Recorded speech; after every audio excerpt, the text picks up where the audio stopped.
Monsieur le Président, Mesdames, Messieurs les membres du jury, faut-il se taire quand on n'a rien à dire? Déjà, si la réponse à cette question était oui, vous n'auriez pas le plaisir et la joie de m'avoir devant vous aujourd'hui. Je soupçonne d'ailleurs les organisateurs de ce concours de vouloir me passer un message, mais bon. J'aurais pu commencer mon propos en vous rappelant que la liberté d'expression, notamment celle de parler ou de se taire, est un droit fondamental inscrit dans la Déclaration universelle des droits de l'homme. Mon contradicteur m'aurait alors rétorqué qu'il est possible de le limiter afin de préserver l'ordre public. Mais moi, je lui aurais demandé, pensez-vous véritablement que le fait de parler quand on n'a rien à dire nécessite une solution aussi drastique? Je ne pense pas. Mais bien sûr, je vais vous épargner un long discours sur les droits et libertés fondamentaux. À la lecture de ce sujet, j'ai été frappée par deux termes. Premièrement, le verbe falloir. À quoi renvoie le verbe falloir? À la nécessité? Au caractère obligatoire? Est-ce réellement obligatoire de se taire quand on n'a rien à dire? Je ne pense pas. Imaginez un avocat, en pleine audience, arrive son tour de plaider, et que malheureusement il n'a plus rien à dire. Imaginez qu'il se tait. Qu'arriverait-il à son client? Il est auprès de la peine maximale, voire capitale. Non, ça n'existe plus en France. D'autre part, à quoi renvoie le mot rien? Est-ce au vide? Est-ce au néant? Savez-vous qu'il y a pire que rien? C'est-à-dire moins que rien. Additionnons 3 riens, et qu'est-ce que ça donne? Ça fait 3 fois rien. Donc pas grand-chose. Mine de rien, rien c'est déjà quelque chose. Le véritable problème ici n'est pas de pouvoir déterminer quand est-ce qu'on n'a rien à dire, mais comme mon contradicteur l'a si bien dit, de pouvoir savoir si ce que l'on dit est intéressant. Parce que oui, on peut toujours avoir quelque chose à dire. La preuve en est, la question est posée aujourd'hui. Ça veut dire que l'on suppose qu'il y a des personnes qui sont capables de parler, même sans avoir quelque chose à dire. Imaginez, moi aujourd'hui, jeune étudiante en master de carrière judiciaire, je décide de me taire pour toujours.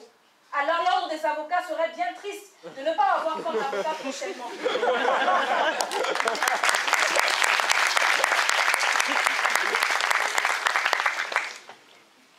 Se taire quand on n'a rien à dire, est-ce nécessaire? Imaginez par exemple que je vous racontais que ce week-end, j'ai castré ma chatte. Je vous rassure, elle va bien, elle va même très très bien. Peut-être que ça ne nous intéresserait pas, mais j'en connais qui seraient très déçus. Mais bien sûr, on parle de chat et de chatte, pas d'autre chose. Se taire quand on n'a rien à dire, est-ce obligatoire? Il y a des gens qui voient leur personnage sublimé quand ils disent des choses pour ne rien dire. Prenez par exemple Évangélie. Elle a été gâtée par la nature pour sa beauté physique et vocale. Mais vous conviendrez avec moi qu'elle ne brille pas par son intelligence, ni par son sens de la répartie. Mais j'ai envie de dire, c'est ce qui fait son charme. Prenons aussi Jean-Claude Van Damme, quand il nous dit 1 plus 1 égale 1. D'accord? Ou quand il nous dit encore, quand on donne trop de chocolat à un chien, il finit par s'engraisser. C'est vrai qu'on serait tenté de lui dire qu'il faudrait mieux pour lui de se taire. Mais qui êtes-vous? Qui êtes-vous pour dire que ce que dit M. X ou M. Y est inintéressant et qu'il doit se taire? On est tous d'accord pour dire que l'enseignement d'un professeur de droit est très intéressant, est très important. Mais pour le profane, pour celui qui ne connaît rien du droit et qui ne s'y intéresse pas, il aimerait bien plus qu'il se taise et qu'il reste tranquille. On aime aussi à dire qu'il aurait mieux fallu que mademoiselle Nabila se soit tue, même si on pense tout le contraire. On aime bien la regarder, et encore la regarder. C'est mieux, pas plus.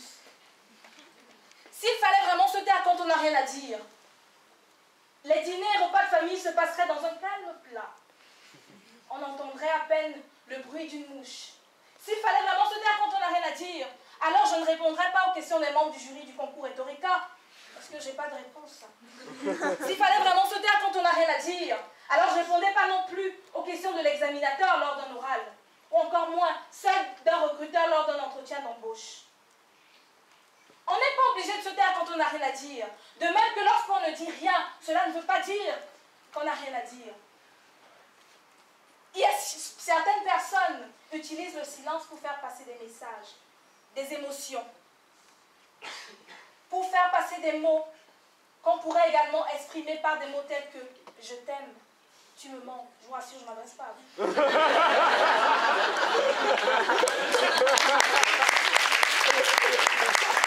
Voudriez-vous les censurer? Voudriez-vous qu'ils se taisent? Chacun a son mot d'expression. Chacun a sa manière de parler. Chacun décide quand il se tait et quand il parle. Le mien, le sourd, a son langage, le langage des signes. Le bébé a son langage également, les pleurs. Quand il a faim, il pleure.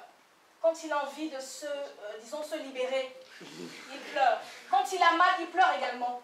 Celui que l'on qualifie de fou a également son langage. On ne le comprend pas nécessairement, mais c'est un langage qui lui est propre. Chez certaines personnes, le silence est synonyme de peur, d'angoisse, de tristesse. Parler est libérateur pour elles. C'est tout ce qui leur reste quand elles ont tout perdu. Voulez-vous véritablement leur enlever ça?